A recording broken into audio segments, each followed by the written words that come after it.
The Galactic Empire had ruled the stars for 10,000 years. Its fleets moved through the galaxy like storms of silver and light. No species had ever stood against them. Worlds that resisted were burned, and those that obeyed lived as subjects beneath the Emperor's crystal throne. For Emperor Dorn, ruling had become routine. The wars were easy, the victories endless. He sat upon his shining throne, surrounded by advisors and soldiers who feared to even look him in the eyes.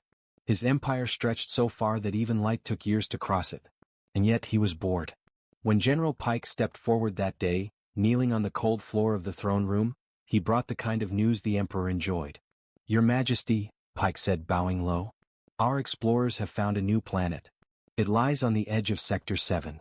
The creatures there call it Earth." The Emperor leaned forward. "Tell me about them." "They call themselves humans," Pike continued. "They have small colonies within their system, primitive technology, slow ships, limited weapons. Nothing impressive, Majesty. They are fragile." Emperor Dorn's golden eyes glowed faintly. "Primitive? Excellent. It has been too long since we've had new subjects. Send Ambassador Krell. Offer them our terms. If they resist, teach them what it means to defy the Empire." Pike bowed again and left the room. The orders spread like fire through the command chains of the Empire. Within days, 3 great Imperial scout ships slipped through the black of space, faster than light, heading toward a small yellow star, toward Earth. On Earth, things were different. In the capital of the United Earth Federation, the President's Security Council had been awake for 2 nights straight. Every radar, every deep space telescope was focused on the strange signals coming from the edge of the moon's orbit. Defense Minister Taylor pointed at the glowing screen. 3 unknown objects, size of small cities. They've just stopped near lunar orbit. We've received a message, audio and visual. It's not from any human source.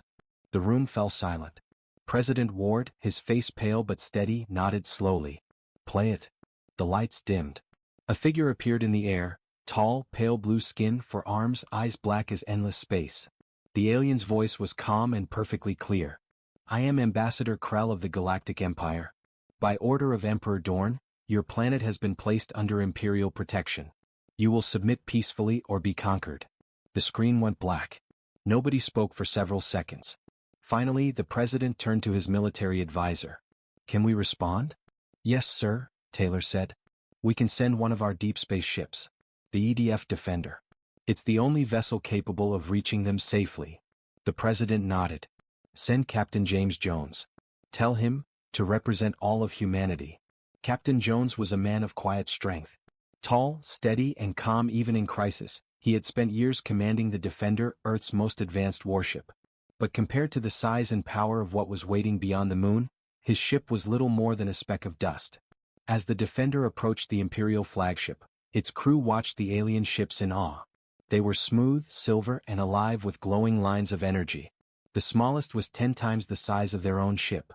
When Jones was brought aboard the Imperial vessel, he tried not to stare at the strange technology around him, walls that seemed to breathe, floors that pulsed faintly with light. Ambassador Krell awaited him in a grand chamber of blue crystal and soft mist. The alien's gaze was cold, almost curious.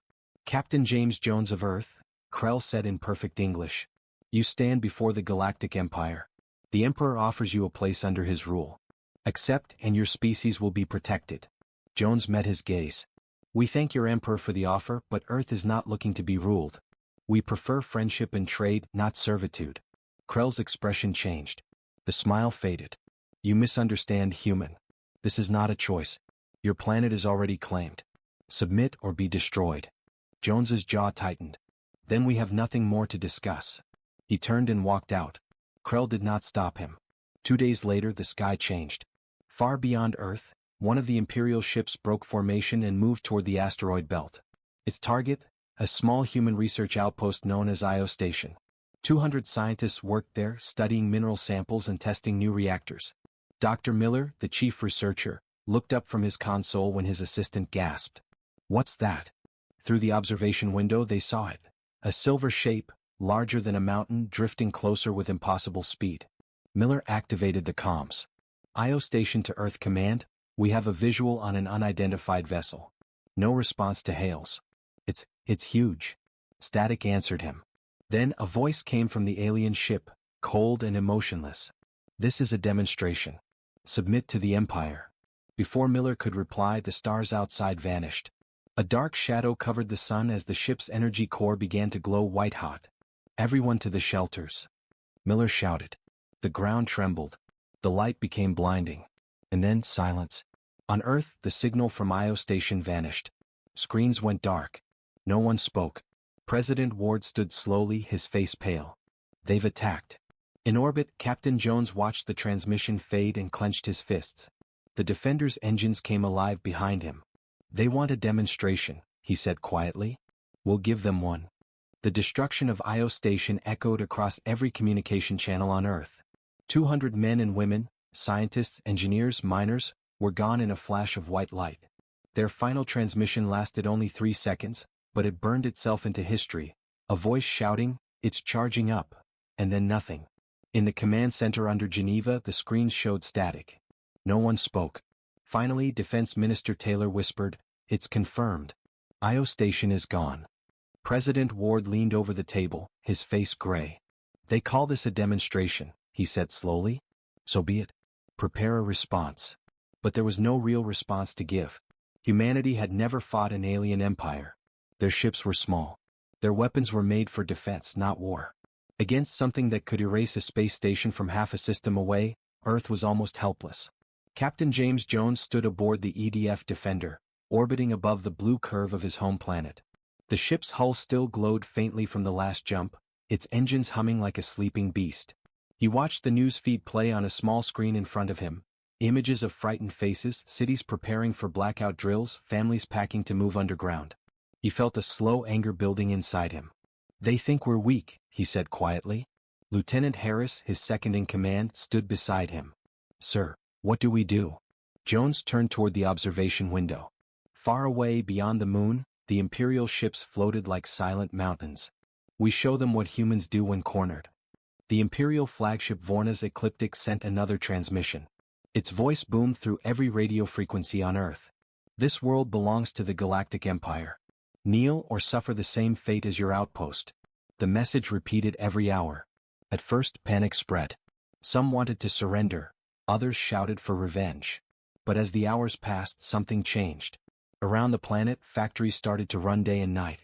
Old warships, once built for orbit patrols, were rearmed. Miners volunteered to carry ammunition in slow cargo haulers. Earth's governments finally spoke with one voice. Humanity does not kneel. Inside the Defender's command deck, the lights dimmed red as the ship prepared for launch. Captain Jones walked past rows of young crew members. Many looked barely 20. He stopped beside the navigation station. "Status." "All systems ready," Ensign Rao answered, trying to sound calm. "Weapons charged. Reactor stable." Jones nodded. "Good. Remember, we're not just defending Earth. We're defending every world that will ever know our name." The crew straightened in silence. For the first time, fear and pride shared the same air. Far from them, in the shadow of Jupiter, the Imperial fleet moved again. 3 silver giants aligned themselves in a perfect triangle. Energy gathered at their center, forming a sphere of white light. It pulsed, brighter and brighter, a weapon that could melt continents. From Earth's command center, technicians stared at the readings. "They're charging something massive," one said. "Target unknown." President Ward looked toward the tactical officer. "Can we stop it?" "No, sir," the officer said softly. "Only the Defender is close enough to intercept." The president closed his eyes. Then God help them. On the Defender, alarms flared. "Captain, incoming energy surge from enemy ships. Estimated detonation range, 4 million kilometers." Jones didn't hesitate. "Plot intercept course. Full thrust." The Defender roared forward, its engines pushing past safety limits. The small blue planet fell behind as the single human warship accelerated toward giants that could destroy worlds. Inside, the crew gripped their seats. Gravity shifted, metal groaned. Jones stood steady, eyes locked on the glowing triangle ahead. "They want to frighten us," he said. "Let's show them what fear really is." The first beam of energy cut through space like lightning. It missed the Defender by a few hundred kilometers, close enough to shake every bolt in the hull. Sensors flickered, lights died, and the smell of burning circuits filled the air. "Damage report. Shields down to 40%. Outer plating breached on deck 3. Seal it and keep moving." The second beam came, brighter, faster. This time Jones ordered, evasive pattern Delta 9. The Defender rolled hard to starboard, releasing counterflares. The human ship's smaller size saved it. The beam passed by, grazing the tail. Jones grinned, breathless. They missed. Now it's our turn. He gave the order to fire. Missiles launched one after another, tiny dots of light racing through the void. Compared to the Empire's weapons, they were nothing. But each carried something the Empire didn't expect: human unpredictability. The missiles split apart, scattered, then regrouped in new patterns. Alien sensors couldn't track the change fast enough. One missile slipped through a weakness in the flagship's shield and exploded against its hull. The blast was small, barely a flash, but for the first time in 10,000 years, Imperial armor cracked. Inside the Vorna's ecliptic, alarms screamed. The commander, a tall reptilian officer, spun toward his crew. How is that possible? They are primitives. No one answered. Back on the Defender, the bridge filled with cheers. Jones raised a hand for silence. Don't celebrate yet. That was just the first hit. They'll come harder now. He turned to Harris. Send this message to Earth: we've drawn blood. The Defender swung around, engines blazing, vanishing behind an asteroid field. The Imperial fleet adjusted course, following like predators chasing prey. But Jones wasn't running. He was leading them somewhere. Every asteroid in that field had been seeded with charges from the Defender's last supply run, small nuclear warheads hidden inside rocks. He looked at the countdown on his wrist display and whispered, "Let's finish this." Suspense hookend. As the Imperial fleet entered the asteroid field, unaware of the trap surrounding them, Captain Jones pressed a single button. A faint click echoed through the bridge.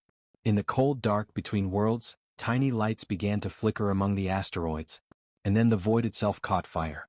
The explosion was silent in space, but to those who watched, it was like seeing a new sun born in the void.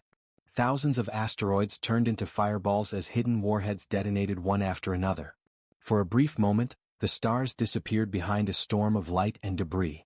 Inside the EDF Defender, the crew shielded their eyes from the brightness flashing across the bridge windows. Lieutenant Harris shouted over the alarms, "Direct hits. Multiple detonations. 2 enemy ships caught in the blast." Jones gripped the console, watching the chaos unfold on the tactical screen. "Report damage to the enemy." "Sir," Ensign Rao said, her voice shaking with disbelief. "One ship destroyed completely. The other, it's losing power. The third ship's shields are down to 30%. Jones didn't smile, but his eyes hardened. "They thought we were weak," he said quietly. "They were wrong." In the distance, the Imperial flagship Vorna's ecliptic struggled to stabilize. Flames danced across its metallic hull, an impossible sight for a ship that had never known defeat. Inside, the alien commander screamed orders. "Restore shields. Return fire. Destroy that human insect." The crew obeyed, but their systems were slow to recover. Their computers couldn't understand how simple nuclear weapons, relics by Imperial standards, had done so much damage. They didn't realize that the human captain had used the asteroid field's gravity to amplify the shockwaves. For the first time in centuries, the Empire faced something they didn't predict: human creativity. The Defender emerged from the dust cloud, engines blazing blue. Every system was pushed to the limit, power levels critical, shields half gone, but the ship was alive and so was its crew. "Captain, enemy flagship still functional," Harris reported. "They're powering their main cannon." Jones looked at the screen, a white glow forming at the front of the enemy vessel. "That gun could slice a moon in half," he muttered. He took a deep breath. "All power to forward shields. Ready the railguns." The human railguns were ancient weapons. Massive magnetic cannons that fired metal slugs at near light speed. They were slow to charge, but when they fired, they could tear through almost anything not shielded. As the Imperial ship prepared its cannon, the Defender spun to face it head-on. "Fire control ready," shouted Harris. "Fire on my mark," Jones ordered. Seconds passed. The light from the enemy's weapon grew blinding. 3, 2, 1. Mark. Twin flashes erupted from the Defender's front cannons. 2 railgun slugs streaked through space, glowing red-hot. They struck the Imperial flagship's cannon just as it fired. The explosion ripped across the ship's surface, a blinding flash that shattered its front hull and silenced its main gun forever. The bridge of the Defender erupted in cheers. Jones raised his hand. "Don't cheer yet. We've got one more ship out there." Far behind the crippled flagship, the third Imperial vessel, the Velker Dominion, began to move. It was smaller than the others but faster. Its engines flared gold as it turned toward the defender. Dozens of drones launched from its bays, like a swarm of silver insects. "Drones incoming," Rao shouted. 40? No, 60 of them. The ship's alarms blared red. Jones leaned forward. "Point defense systems online. Target everything that moves." Turrets along the defender's hull came to life. Laser fire cut across the void as the swarm closed in. Each drone was armed with plasma bombs powerful enough to melt through steel. The first wave hit. Explosions shook the ship. Deck lights flickered. The sound of cracking metal echoed through the halls. "Port shields down," Harris yelled. "We're taking damage to the hull." Jones gritted his teeth. "Reroute auxiliary power. Seal off Deck 2. Deep in engineering, Chief Mechanic Lyra Chen and her team worked through smoke and sparks. "Coolant lines ruptured," one crewman shouted. "Patch it with anything you can find," Lyra yelled back. "Duct tape, chewing gum, I don't care." Even in the chaos, no one stopped working. They all knew, one mistake and everyone died. On the bridge, Jones wiped sweat from his forehead. He looked at the tactical map, the last swarm of drones closing in fast. "Open all missile tubes," he ordered. "But sir, that's our last payload," Harris said. "Then let's make it count." Every missile fired at once, dozens of trails cutting through space. When they reached the drones, the sky turned white again. The explosion tore through the swarm, scattering molten fragments across the darkness. "Drones neutralized," Rao shouted. Jones exhaled, steady but calm. "Good work, everyone."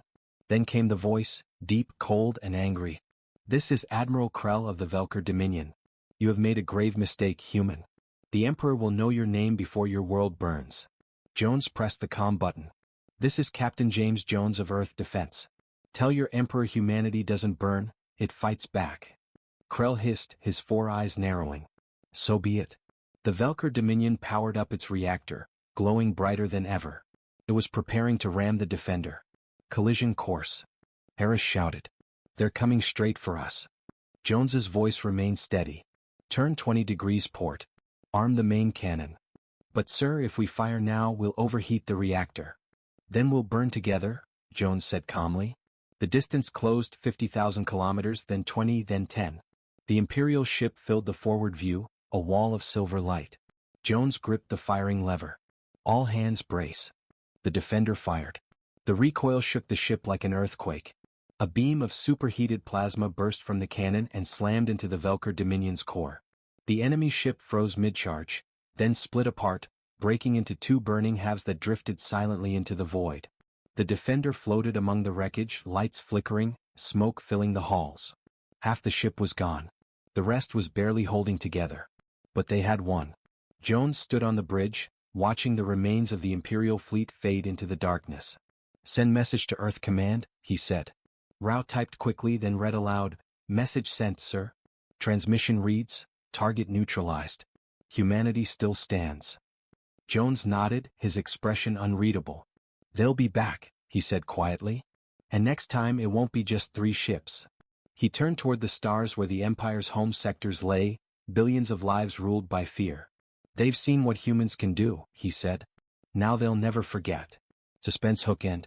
Far across the galaxy, inside the golden halls of the Imperial Palace, Emperor Dorn watched the battle report in silence. 3 of his ships, gone.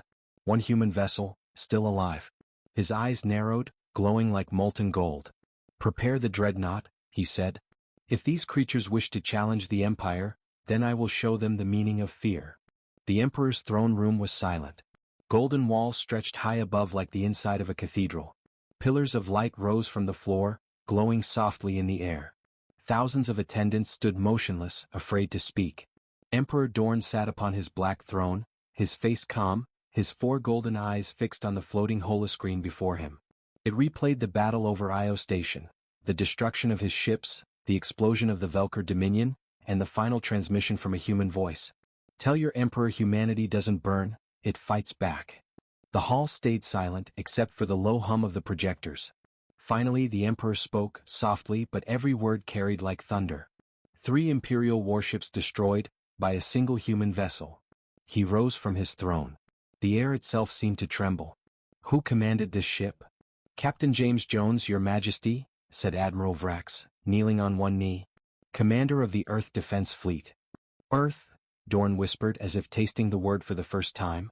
A primitive world that dares to defy the Empire. He turned toward the great window overlooking the stars. For 10,000 years we have ruled without question. Empires bowed. Species vanished. And now? He clenched his fist. Now a small world from a forgotten spiral dares to resist. Dorn raised his hand. Prepare the dreadnought Leviathan. I will lead the next attack myself. A gasp went through the hall. The Emperor had not entered battle in 500 years. Scene, Earth Defense Command, Luna Base. In a dark command room beneath the lunar surface, holograms flickered over tired faces. The commanders of Earth Defense gathered around a massive table filled with star maps and moving red dots. General Amina Patel stood at the center. Her voice was sharp, calm, and tired. The Empire is not retreating, she said. They're sending something larger, something massive. Our deep space sensors picked up gravitational distortions near the outer rim. It's coming straight towards Seoul. Captain James Jones appeared on the holographic display from his ship, the Defender. We've analyzed the signals. It's not a fleet, it's one ship. But its energy readings are off the scale. Dr. Miller, standing behind the general, spoke quietly. They're calling it the Leviathan. It's bigger than our moon. The room went silent. Jones's face was grim. Then we don't have much time. If that thing gets close to Earth we lose everything. Seen? The Leviathan. The Imperial dreadnought Leviathan was more than a ship. It was a floating continent of metal. Its length stretched over 1,000 kilometers, filled with entire cities of soldiers, reactors, and weapon arrays the size of mountains. From its command bridge, Emperor Dorn looked down upon the void. Transmit to all fleets, he ordered. The era of human defiance ends today. Hundreds of escort ships formed around the Leviathan, cruisers, carriers, destroyers, a storm of power moving through the black. The Emperor watched the stars grow brighter ahead. Earth, he said. Show me what your courage is worth. Seen? The defense line. Mars orbit. The humans had prepared everything they could. Every ship that could still fly, from old freighters to brand new warships, was armed and waiting in Mars orbit. The Defender led the fleet. Its hull was patched and burned, but its crew was ready. Lieutenant Harris stared at the radar. Multiple warp signatures, sir. They're coming through. Jones stood at the front of the bridge, his jaw tight. Steady, hold positions. Then, one by one, the Imperial ships appeared, shimmering like ghosts before turning solid. The stars disappeared behind their shadows. And then the Leviathan arrived. It blotted out the sun. A wave of static hit every human radio, followed by a voice deep and cold. This is Emperor Dorn of the Galactic Empire. You have defied the will of the stars. Surrender your world, or witness its end. Jones stepped closer to the comm. This is Captain James Jones of the Earth Defense Fleet. You'll find that humans don't surrender. Not to kings. Not to gods. A long pause. Then the Emperor replied, so be it. The battle begins. The void erupted. Beams of energy the size of skyscrapers shot from the Leviathan's cannons, tearing through space. Dozens of human ships exploded instantly, their fragments drifting like ash. Evasive maneuvers. Harris shouted. They're targeting the center line. Jones gritted his teeth. All ships scatter formation. Focus fire on their escorts. The big one's shields are too strong. Missiles streaked through the void. Railguns fired. The Leviathan's escort ships were hit one by one, exploding like sparks before the storm. But the dreadnought kept moving forward, unstoppable, silent, glowing like a living sun. Seen, inside the Leviathan. Admiral Vrak stood behind the Emperor. Human resistance is heavier than expected, Your Majesty. They're fighting with everything they have. The Emperor didn't answer. His golden eyes watched the human fleet. He whispered, they fight because they fear. Fear gives them strength for a moment. Then it breaks them. He raised his hand. Activate the Celestial Lance. A deep vibration filled the ship. Massive panels along the Leviathan's sides opened, revealing a weapon that glowed pure white. Target, Earth. Seen? The Defender. Rao's voice trembled. Sir, they're charging a superweapon. Power readings are beyond anything we've seen. Jones looked at the display, a beam forming aimed straight for Earth. How long until it fires? Less than 4 minutes. The bridge fell silent. Jones turned to his crew. If that beam hits, billions die. We have one chance, we hit it before it fires. Sir, we'll never get close enough. Harris said. We don't need to, Jones replied. We just need one shot. He turned to engineering. Chin, charge the main railgun. Overload the reactor if you have to. Captain, that could blow us apart. Then let's make it worth it. Final attack. The Defender accelerated, engines roaring, shields flickering. It dove straight toward the Leviathan, weaving between enemy fire. Explosions flared all around. Dozens of escort ships turned their guns toward the lone human vessel. Target lock at 98%. Rao shouted. Hold steady. Jones ordered. A plasma beam grazed their hull, alarms screamed, sparks flew. But the Defender kept going. Target lock complete. Jones slammed his fist on the console. Fire. The railgun launched a slug the size of a bus, glowing white from sheer heat. It tore through space, cutting through 3 Imperial cruisers before striking the Leviathan's weapon core. The impact triggered a shockwave that rippled across the dreadnought. For a brief second, the weapon's light flickered. But the Emperor's voice came through, calm and unshaken. You cannot stop the inevitable. The beam fired. The light of destruction. The sky turned white. A massive column of energy shot across space, straight toward Earth. The Defender's crew watched in silence as the light streaked past. But then, something changed. The beam split in half, scattering like shattered glass. Captain? Harris shouted. Their weapon malfunctioned. It's destabilizing.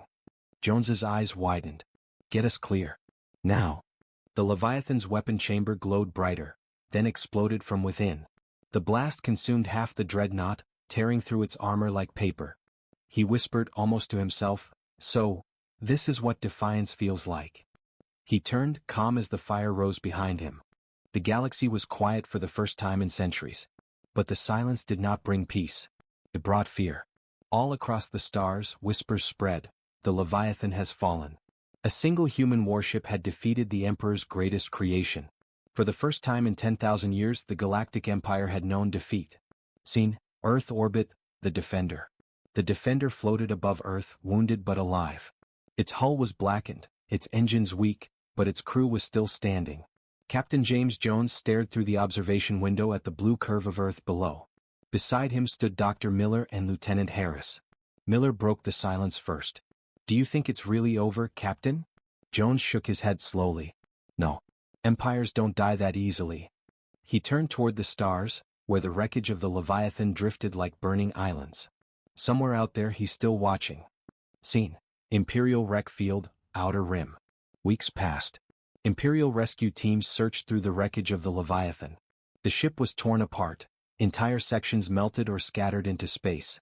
No one expected to find anything alive.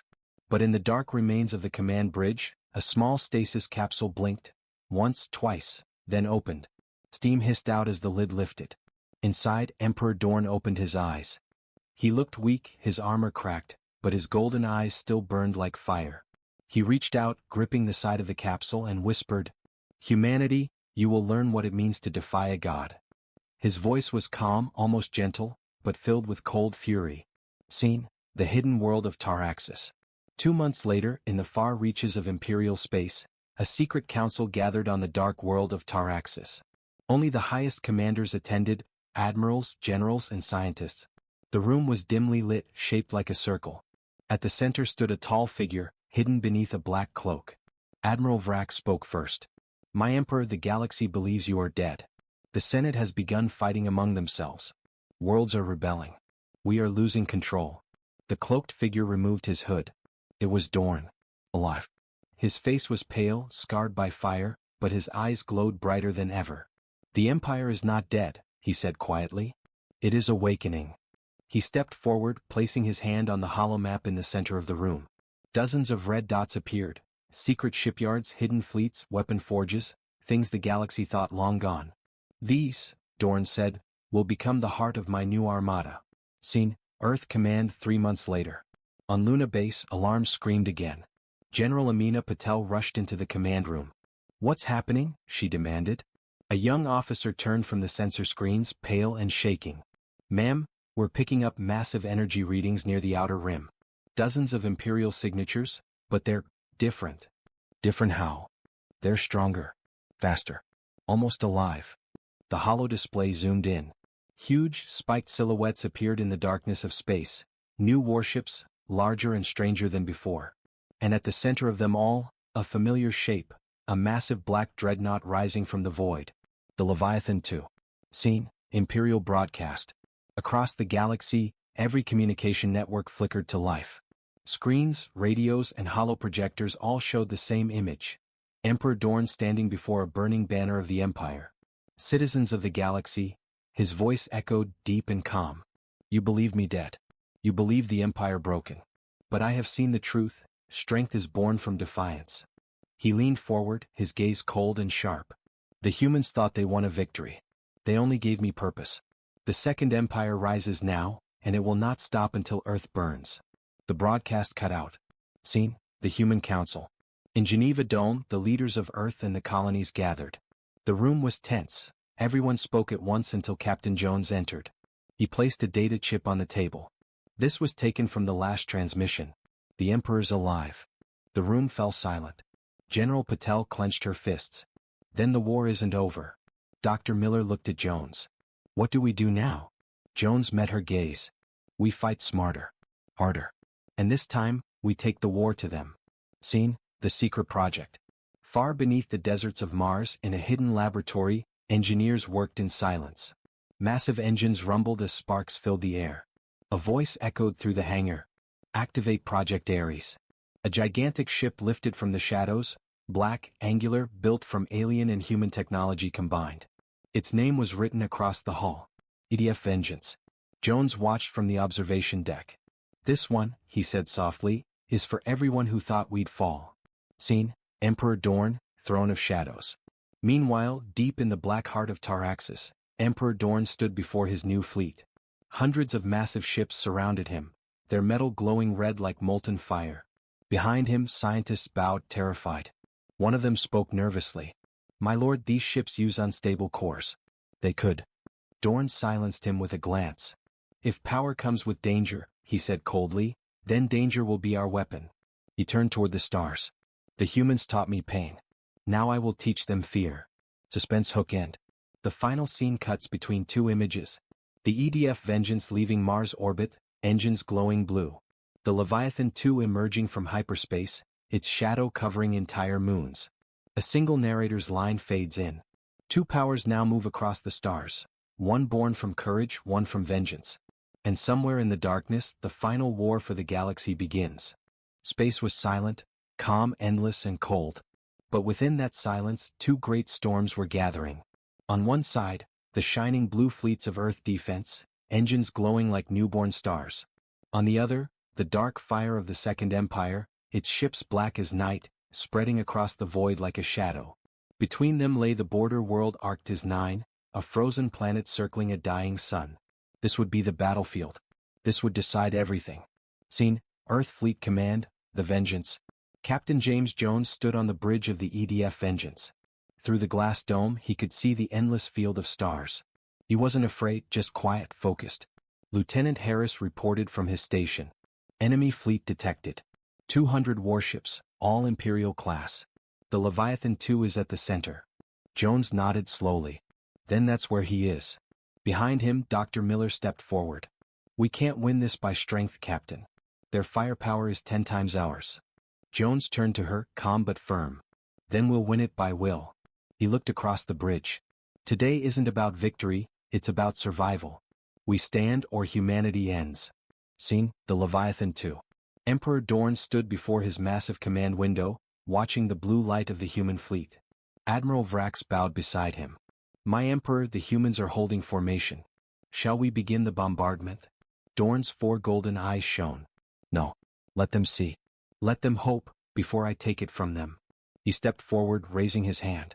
Transmit my voice to all frequencies. A deep vibration rolled across space. Humans of Earth, Dorn's voice thundered, reaching every ship, every soldier. You fought well. You surprised me. But your defiance ends here. The Empire does not fall to insects. On the Vengeance, the crew heard it too. Harris gritted his teeth. Arrogant monster. Jones didn't move. He simply said, cut transmission. Ready the fleet. The battle begins. At first there was only silence. Then, light. The stars disappeared beneath fire as both sides unleashed everything they had. Thousands of missiles streaked across the void. Beams of plasma and energy collided mid-space, lighting up the darkness like a second sun. The Vengeance fired its main railgun, a single shot that tore through an Imperial cruiser, ripping it apart in one blow. "Direct hit," shouted Harris. "Keep firing," Jones yelled back. "Don't stop." But for every enemy ship destroyed, two more appeared. The Leviathan II advanced slowly like a moving fortress. Each of its shots vaporized entire squadrons. Scene: the fall of Arctis 9. Down on the frozen planet below, the skies burned. Flaming wrecks crashed through the clouds, leaving trails of fire that melted the ice. Human and alien soldiers clashed across the surface. Plasma against bullets, machines against armor. Dr. Miller watched from an orbital window. "Captain, our ground teams are taking heavy losses." Jones clenched his fists. "Tell them to hold. We're not giving this world up." Scene: the Emperor's wrath. Inside the Leviathan II, Dorn spread his arms. "Prepare the Celestial Lance. End this farce." Admiral Vrax hesitated. "My lord, the weapon's still unstable." "It could." Dorn's voice turned sharp. "Fire it." The massive dreadnought began to glow. Power built across its entire hull. The same weapon that once destroyed worlds, reborn stronger. Every human radar screamed at once. "Sir," Harris shouted. "They're charging the superweapon again." Jones stared at the glowing monster ahead. "How long?" 3 minutes. He looked down at the console, his hands steady. "Then we end this in 3 minutes." Scene: the final plan.